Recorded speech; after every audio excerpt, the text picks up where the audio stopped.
Now we're going to start looking at actually creating our composition so we can start working on our keys. So when you first open up After Effects, or when you haven't really started working on a project yet, you'll see down here that you have nothing in your timeline, nothing on your composition panel, and you have these two buttons of New Composition from Footage or New Composition. So these are going to help you to create these new compositions. If we click on New Composition, like this, we're going to get this dialog. And we looked at this before. We can name the dialog, name the composition. We can choose a preset if it's inside of our computer. We can manually enter all of our information inside of here. Sometimes that's great. You may or may not know all the information. If you do know all the information, go ahead and create it from scratch. But there's going to be a lot of metadata that's inside of your shots that we can actually just use the footage to fill in all those gaps for us. We can find that metadata by clicking on one of these links that we have, and you can see some of it up here. For example, this clip right here is 1920 by 1080 with this 1 inside parentheses, meaning it's a square pixel. It's giving us it's 15 seconds and 21 frames, shot at 23.976 frames per second, etc. And we can actually look and make sure that all this is the same. This one's a little bit different. It's shot at 25 frames per second. It's also 4K.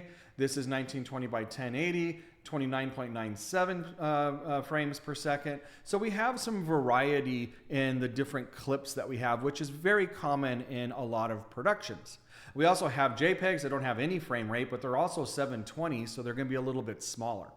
So now we got to make a decision. How are we going to go about this composition, this project composition that we're working with?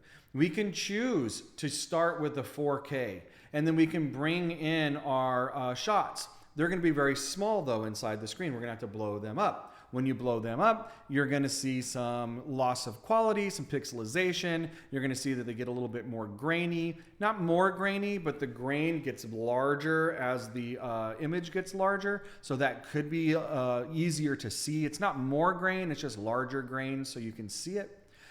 Or we can choose to use one of the 720s, and then when that happens, all of a sudden our 4K and our 1920 by 1080 image goes like this outside the screen, and we have to bring it back in. Oop, there we go, till it's actually inside of what we're looking at.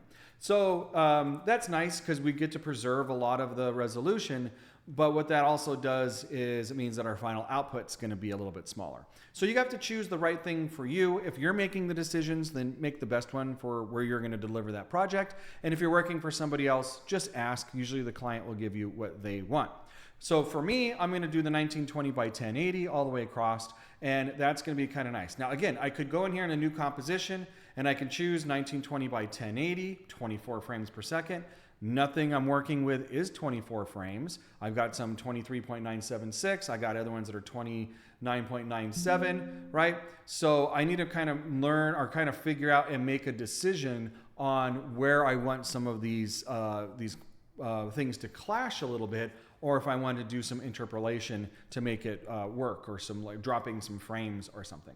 So in my case, I'm going to start with just the 1920 by 1080. Again, I can create that new composition, but that's not what I want to do immediately. What I want to do is I want the metadata to create that composition. So I'm going to grab my close-up here, and I'm just going to drag and drop it either into the composition or down here into the timeline. And once I do that, it's going to pull it into my comp here. It's going to create the timeline for me at the length of the clip and the size and the frame rate and everything. I can check this by going up to composition, composition settings. It's going to pull up that dialog, and now I can double check that all of this is the same as the metadata that I used from the clip itself. You're also going to notice that it created a composition for me, and it nested it inside of the folders that I dragged from. I might not want that. I might want to open up a new folder and call this underscore comps. I like this underscore because it's going to shoot it to the very top. Right now it's nested inside of this foreground, but if I just drag it outside of the tree, it's going to pull that all the way up to the top, and I can pull this composition up there. All my compositions are going to be inside of here, so that when I'm done building my project set, it's going to all be inside of there for me. Now I am ready to create my other composition. So I've got my close-up, but I don't have my establishing shot, my over the shoulder, or my Luma key in there yet. And if I grab and drag like my establishing shot and I go and drop it, it's just going to add it to the existing composition that I have, thinking that I want to add these two clips together on the same screen. Let me Control Z and undo that. So what I need to do is I can either come down here and close out this tab, and sometimes that brings up that other one, which it didn't do, so that's problematic. So how am I going to make this new composition? Well, we can come down to this new composition icon right here, click that, brings up that dialog for us again. But wait a minute, I thought pulling in the data, or pulling the clip in so that we can use the metadata was the best way to do this. Yes, and we still can do that. But instead of dragging it onto the composition or into the timeline, we're going to simply take the clip and we're going to drag it onto that little clip right there. And what it's done for us is it's opened everything, got us back to where we need to be. And you'll see now I have Greenscreen underscore, or a dash establishing. It says established 2 because we don't want to name it the same. And I'm just going to drag that into the comp. Same thing with my over the shoulder. Boom. Drag that up here into the comps. Same thing with my Luma key. In this case, I'm going to go with the 1920 by 1080 again because it's where I want to be consistent. And I'm going to go boom like that. And I'm going to bring that up here. So now I've got all of these compositions that I'm going to work with so that I can now start working with this project. At this point, I'm going to go in and start to build these projects out and show you how to use Keylight so that you can be successful with your project. See you then.